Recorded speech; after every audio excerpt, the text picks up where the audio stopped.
Bismillahirrahmanirrahim. Alhamdulillahi Rabbil Alamin.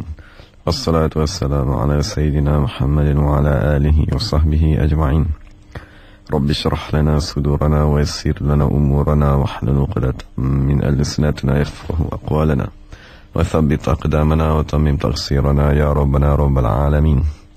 La hawla wa la quwwata illa billahil aliyyil azim. La hawla wa la quwwata illa billahil aliyyil azim. La hawla wa la quwwata illa billahil aliyyil azim. Amma ba'd. Yang saya muliakan sahabat saya Ustaz Irwan, yang saya hormati kesemua pendengar Radio IKIM, moga-moga Allah Subhanahu wa taala memelihara kita semua. Dan alhamdulillah kita dapat menyambung pengajian akidah kita berpandukan kepada kitab Risalah Akidah Ahlussunnah wal Jamaah. Dan kita masih lagi membincangkan risalah yang pertama, iaitu kitab Ummul Barahin, yang ditulis oleh Imam Sanusi radhiyallahu ta'ala anhu, wa nafa'ana bi'ulumihi wa ja'alana minal mukhlisina biqira'atih. Jadi sekarang kita dah sampai pada muka surat 12. Imam Sanusi radhiyallahu anhu sebelum ini dia telah menyatakan sifat wujud, dan dia juga telah menyatakan 5 sifat yang diistilahkan sebagai salbiyah. Jadi pada muka surat 12 ni Imam Sanusi menyatakan maka ini ialah 6 sifat yang wajib bagi Allah Subhanahu wa ta'ala. Pertama, dikenali sebagai sifat nafsiyah. Dan kita dah bincangkan dalam pengajian lalu bahawa sifat nafsiyah bermaksud ciri-ciri asas sesuatu zat. Sifat yang merujuk kepada ciri-ciri asas bagi sesuatu zat digambarkan oleh akal. Dan 5 yang seterusnya dikenali sebagai sifat salbiyah.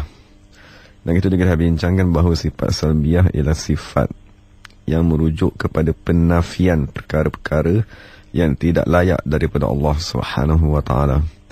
Dan apabila kita membincangkan kidam, kita menafikan awal daripada Allah. Apabila kita membincangkan sifat baqa, kita menafikan akhir daripada Allah Subhanahu wa ta'ala. Mukhalafatuhu ta'ala lil hawadis, kita menafikan persamaan antara Allah Subhanahu wa ta'ala dengan makhluknya.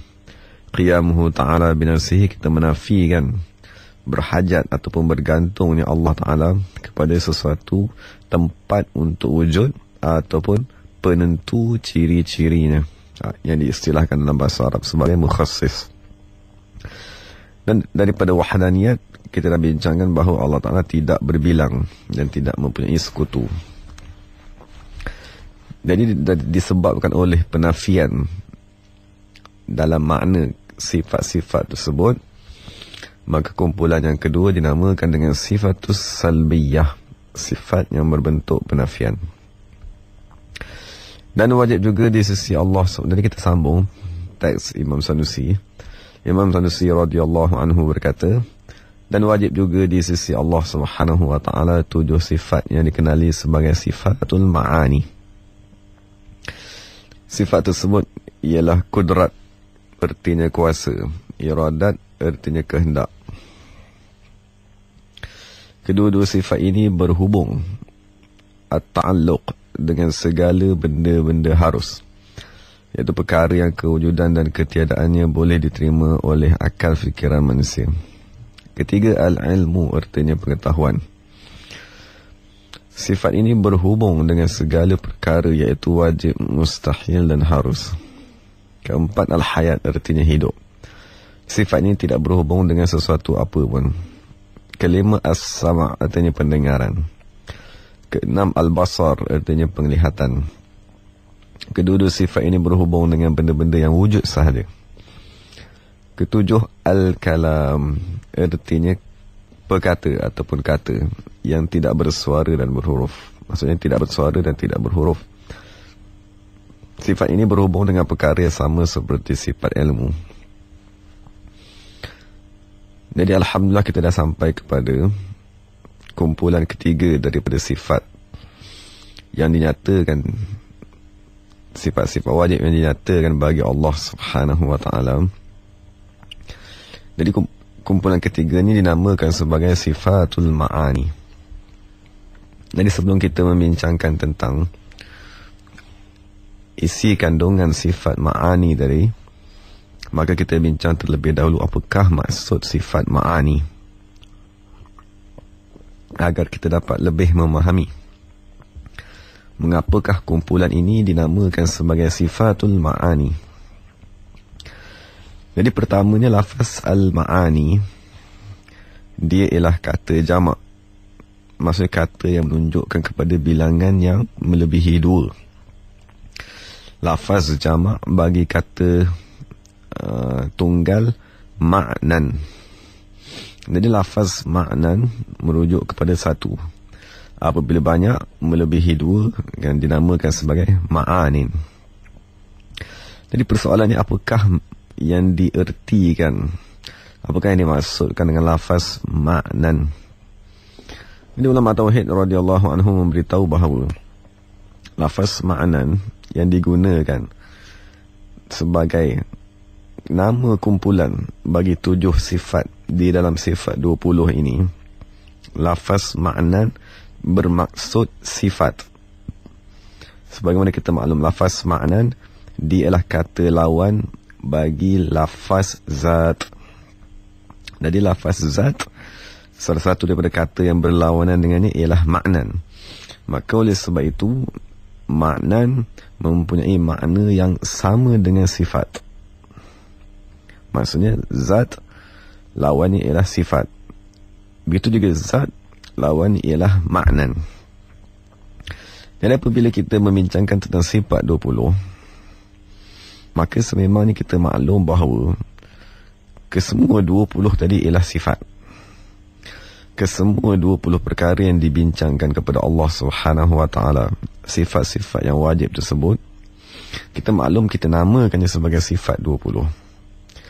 Tetapi menjadi persoalan, daripada kesemua 20 sifat tadi, hanya 7 sifat sahaja yang diistilahkan sebagai ma'nan, yang diistilahkan sebagai sebenar-benarnya sifat. Kerana kita dah maklum lafaz ma'nan, dia membawa makna yang sama dengan sifat. Dan apabila kita kata sifat al-ma'ani, samalah seperti kita kata sifat-sifat yang merujuk kepada perkara yang benar-benar sifat. Kerana al-ma'ani membawa makna as-sifat. Jadi timbullah persoalan, kerana daripada awal sifat 20 tadi, kita membincangkan tentang sifat Allah Subhanahu Wa Taala. Jadi mengapakah hanya 7 ini saja yang dinamakan dengan ma'ani? Kenapakah hanya 7 ini saja yang layak mendapat nama as-sifat? Jadi ulama mensyarahkan bahawa ketujuh sifat ini, iaitu kudrat, iradat, ilmu, hayat, sama dan basar, kalam, ketujuh sifat ini ialah benar-benar sifat yang wujud pada zat Allah Subhanahu Wa Taala. Ketujuh sifat ini ialah sifat-sifat yang benar-benar diistilahkan sebagai wujud pada zat Allah Subhanahu Wa Taala, yang sekiranya Allah Subhanahu Wa Taala membukakan hijab dirinya yang maha agung, zatnya yang maha suci kepada makhluknya, maka makhluknya akan melihat keagungan Allah, zatnya dan sifat-sifatnya, iaitu kudrat, iradat, ilmu, hayat, sama, basar dan kalam. Dia berbeza dengan sifat-sifat yang dinyatakan sebelum ini, seperti sifat wujud. Kerana sifat wujud terdapat beberapa pendapat yang mengatakan bahawa wujud, ada yang mengatakan dia ialah hal yang wajib bagi zat. Ada juga yang mengatakan bahawa kewujudan ialah pemahaman bagi keadaan sesuatu zat.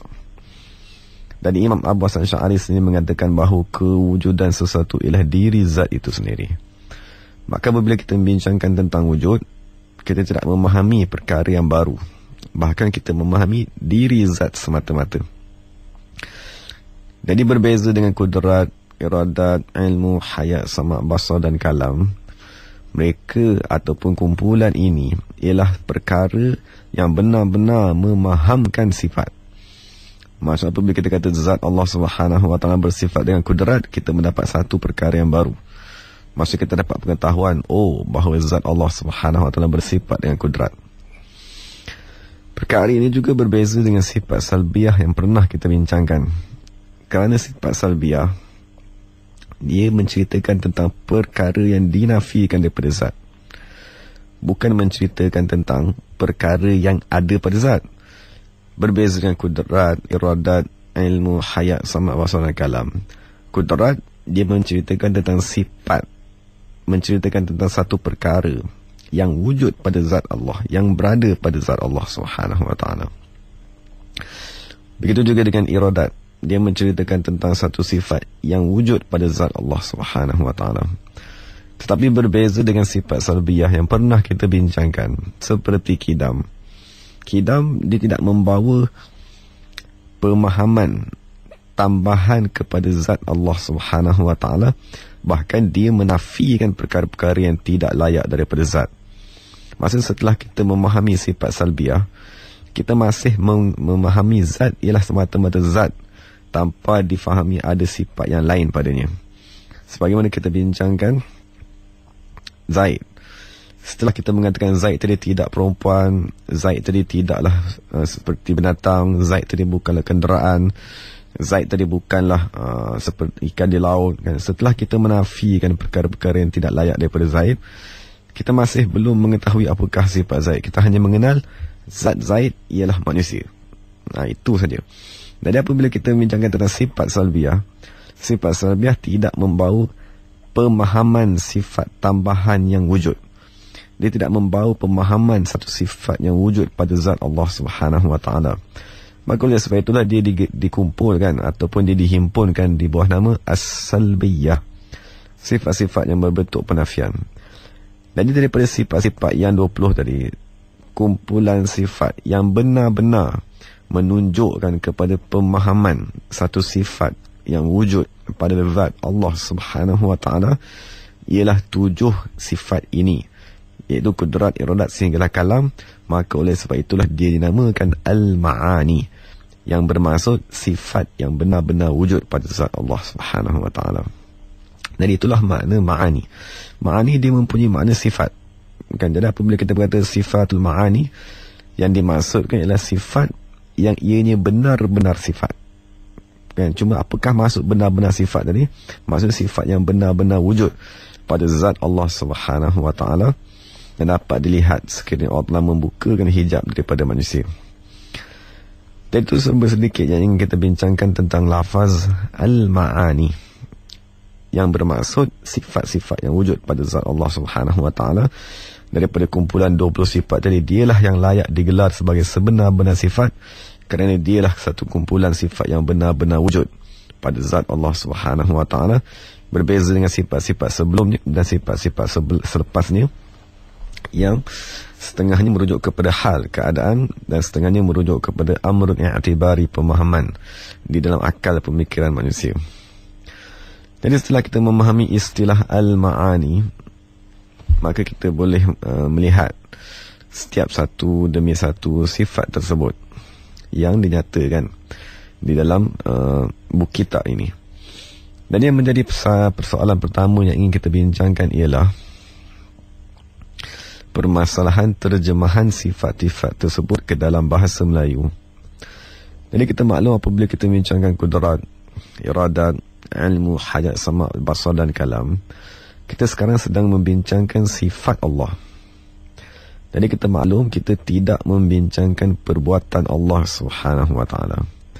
Jadi yang nak dibincangkan sekarang di bawah lafaz kudrat ialah satu sifat yang wujud pada zat Allah Subhanahu wa ta'ala. Apabila kita membincangkan tentang al-basar, kita sedang membincangkan tentang satu sifat yang wujud pada zat Allah Subhanahu wa ta'ala. Jadi kita perlu maklum bahawa kita tidak membincangkan perbuatan Allah. Begitu juga dengan sifat sama, kita sedang membincangkan satu sifat yang wujud pada zat Allah Subhanahu wa ta'ala. Jadi kita tidak membincangkan tentang perbuatan, kan? Kerana apabila kita namakan buku ini sebagai sifat 20, ataupun ilmu ini dikenali sebagai sifat 20, maka fokus ni ialah mengenalkan Allah Subhanahu wa ta'ala kepada umat Islam melalui sifat-sifat, bukan melalui perbuatannya. Jadi apabila kita membincangkan masalah terjemahan, ini salah seorang ulama yang agung, iaitu Pak Al-Fatani radhiyallahu ta'ala anhu. Dia menulis di dalam kitabnya amat terkenal Baquratul Amani tentang permasalahan terjemahan 7 sifat ma'ani ini. Jadi secara kesimpulannya ataupun secara keseluruhannya, Syekh tersebut, iaitu Syekh Pak Al-Fatani tadi, dia menegur tentang kesilapan yang masyhur digunakan di kalangan masyarakat Melayu satu masa dahulu. Sebagaimana contohnya apabila kita membincangkan tentang sifat sama. Allah Subhanahu wa taala mempunyai satu sifat di dalam sifat 20 yang dipanggil sebagai As-Sam'u. Jadi di satu masa dahulu apabila kita mengaji tentang sifat As-Sama', maka kita akan menterjemahkannya dengan makna mendengar.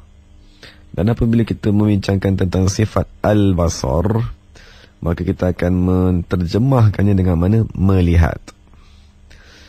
Jadi sekiranya kita merenung sedikit di dalam bahasa Malaysia moden pada hari ini dan mungkin juga pada masa dahulu, apabila kita mengatakan Zaid melihat ataupun kita membuat ayat Zaid mendengar, maka sekarang kita sedang menceritakan satu perbuatan bagi Zaid. Maksudnya lafaz mendengar dan lafaz melihat, dia ialah lafaz di dalam bahasa Malaysia yang merujuk kepada kata kerja, yang merujuk kepada perbuatan, yang merujuk kepada kelakuan perbuatan seseorang, sama ada dia masa dahulu, sekarang ataupun akan datang. Jadi kita perlu ingat bahawa yang sedang dibincangkan di dalam ilmu tauhid ialah sifat pada zat Allah Subhanahu wa taala. Kita tidak membincangkan tentang perbuatan. Jadi apabila kita menterjemahkan sifat al-basar dengan makna melihat, maka sekarang kita sudah menterjemahkan sifat dengan perbuatan. Maksud basar merujuk kepada satu sifat yang ada pada Allah Subhanahu wa taala. Apabila kita terjemahkan basar dengan melihat, melihat ialah perbuatan, melihat ialah kata kerja di dalam bahasa Malaysia. Maka amat tidak sesuai satu kalimat di dalam bahasa Arab yang merujuk kepada kata nama, tiba-tiba di dalam bahasa Malaysia kita menterjemahkannya dengan lafaz yang merujuk kepada kata kerja. As-sama' ialah kata nama di dalam bahasa Arab, kita terjemahkan di dalam bahasa Malaysia mendengar, dan mendengar tadi ialah kata kerja di dalam bahasa Malaysia, maksudnya perbuatan di dalam bahasa Malaysia. Maka ulama tadi menegur, kan Syekh Pak Al-Fatani tadi, Pak Al-Fatani dia menegur, dia berkata tidak sesuai ataupun tidak tepat sekiranya lafaz yang merujuk kepada kata nama di dalam bahasa Arab diterjemahkan ke dalam bahasa Malaysia dengan menggunakan kata kerja.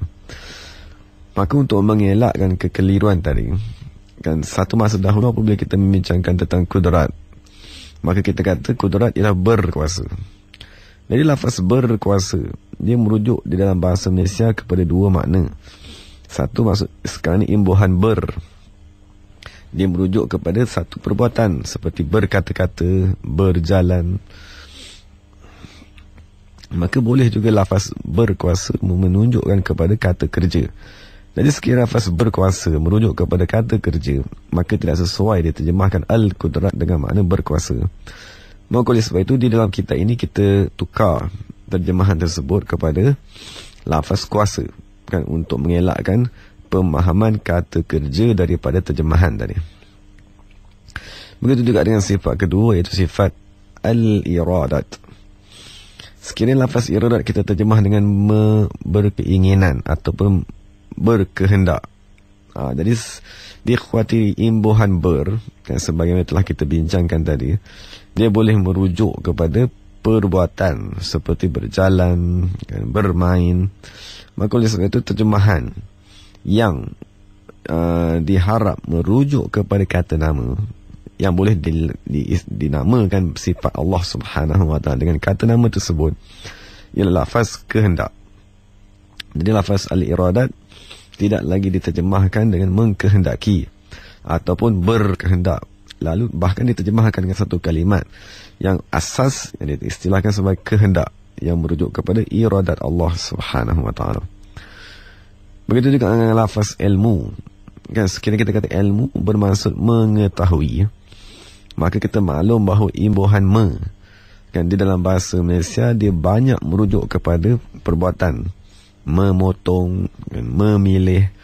Dan sekiranya kita kata al-ilmu bermakna mengetahui, maka dia khawatiri terjemahan tersebut merujuk kepada kata kerja.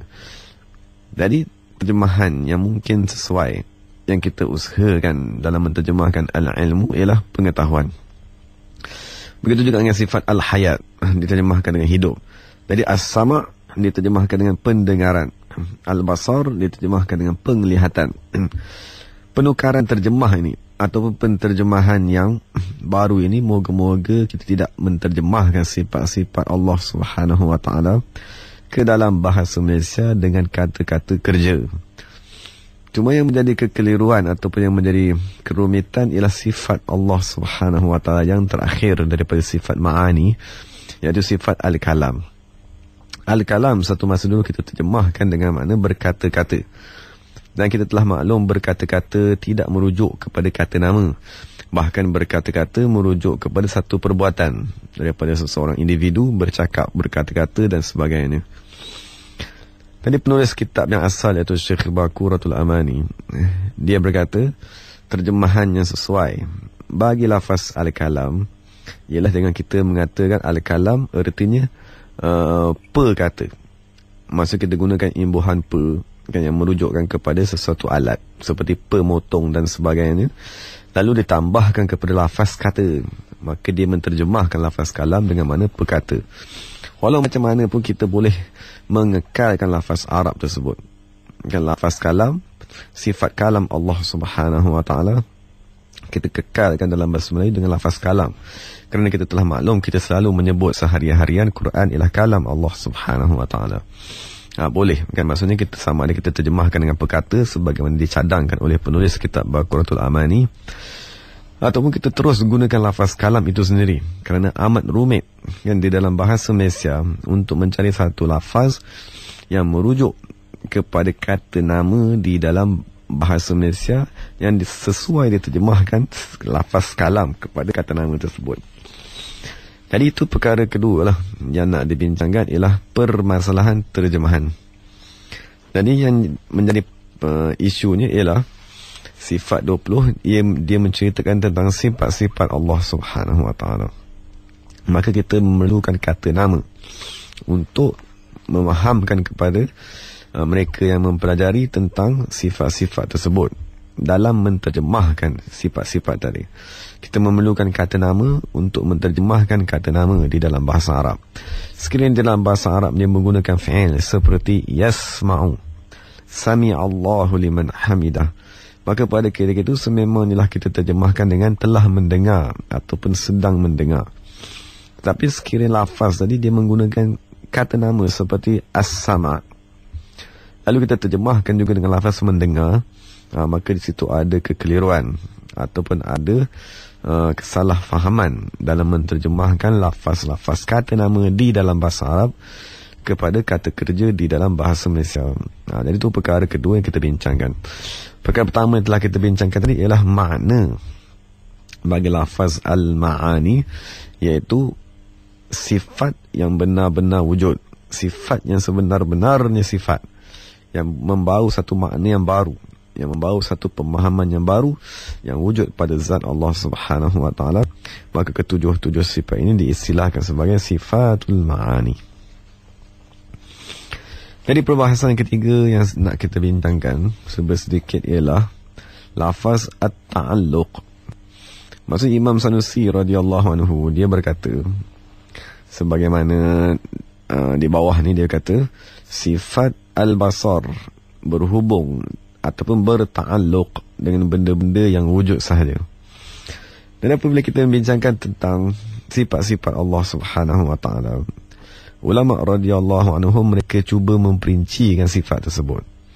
Lalu mereka berkata, apabila Allah Subhanahu Wa Taala mempunyai sifat basar, sifat penglihatan, maka menjadi persoalan sifat penglihatan Allah Subhanahu Wa Taala mempunyai hubungan dengan apa? Sebagaimana kita bertanya pada diri kita, saya mempunyai sifat pendengaran. Jadi pendengaran yang dikurniakan oleh Allah ini, apakah hubungannya dengan sesuatu yang berada di luar sana? Apakah sesuatu yang berada di luar sana yang mempunyai hubungan dengan pendengaran saya? Maka jawapannya amat mudah, iaitu suara. Maksudnya sama, pendengaran manusia mempunyai hubungan dengan suara. Maksudnya pendengaran manusia menyerlahkan suara kepada pemilik pendengaran tadi. Jadi hubungan antara pendengaran dengan suara ataupun ikatan ataupun pertalian antara pendengaran dengan suara diistilahkan di dalam bahasa Arab sebagai at-ta'alluq. Jadi ta'alluq bermaksud hubungan. Jadi sekarang kita tanya, saya mempunyai pendengaran. Pendengaran saya berhubung dengan apa? Maka dengan mudah kita jawab, pendengaran manusia mempunyai hubungan dengan suara yang diciptakan oleh Allah Subhanahu wa taala. Jadi kita tidak menyalahkan pendengaran kita sekiranya tidak dapat melihat meja yang berada di hadapan kita, kerana pendengaran tidak mempunyai hubungan dengan objek yang wujud. Bahkan pendengaran kita telah dikhususkan oleh Allah Subhanahu wa taala hanya mampu mempunyai hubungan dengan suara-suara. Begitu juga dengan kita punya penglihatan. Penglihatan kita telah ditakdirkan oleh Allah Subhanahu wa taala mempunyai hubungan dengan objek yang kasar. Objek yang kasar, maka mata kita mempunyai hubungan dengan objek tersebut. Tapi sekiranya ada makhluk yang halus, atau sekiranya ada objek yang halus, maka mata kasar kita tadi tidak mempunyai hubungan dengan objek-objek ataupun jisim yang halus tadi. Maka di dalam bahasa Arab, sekiranya kita ingin mengungkapkan perkara ini di dalam bahasa Arab, maka orang Arab menggunakan istilah at-ta'alluq. Sebagaimana kita berayat, mata saya berta'alluq dengan objek kasar. Mata saya tidak berta'alluq, maknanya tidak mempunyai hubungan dengan makhluk-makhluk yang halus. Maksudnya objek yang halus, bukan makhluk yang halus penciptaannya, tidak mempunyai hubungan dengan mata saya. Maksudnya mata saya tidak boleh melihat makhluk tersebut. Jadi itu perkara yang mudah difaham. Maksudnya apabila kita membincangkan tentang sesuatu sifat yang Allah Ta'ala kurniakan kepada diri kita, untuk lebih memahami sifat tersebut, untuk lebih jelas tentang fungsi sifat tersebut, maka ulama membincangkan tentang hubungannya dengan sesuatu yang berada di luar. Jadi apabila kita mengetahui tentang hubungan tersebut, maka tak adalah berlaku salah faham. Lalu kita mengatakan, mengapakah telinga ataupun pendengaran saya tidak dapat mendengar meja tadi? Maka kita pun tak ada menyalahkan telinga, kerana kita maklum bahawa telinga tidak mempunyai hubungan, ataupun pendengaran tidak mempunyai hubungan dengan objek yang kasar ataupun diistilahkan sebagai sesuatu yang mawjud. Bahkan kita maklum bahawa pendengaran hanya mempunyai hubungan dengan suara yang diciptakan oleh Allah Subhanahu wa taala. Dan apabila ulama tauhid radhiyallahu anhum membincangkan tentang 7 sifat ma'ani ini, maka mereka membincangkan juga tentang hubungan sifat-sifat Allah Subhanahu wa taala.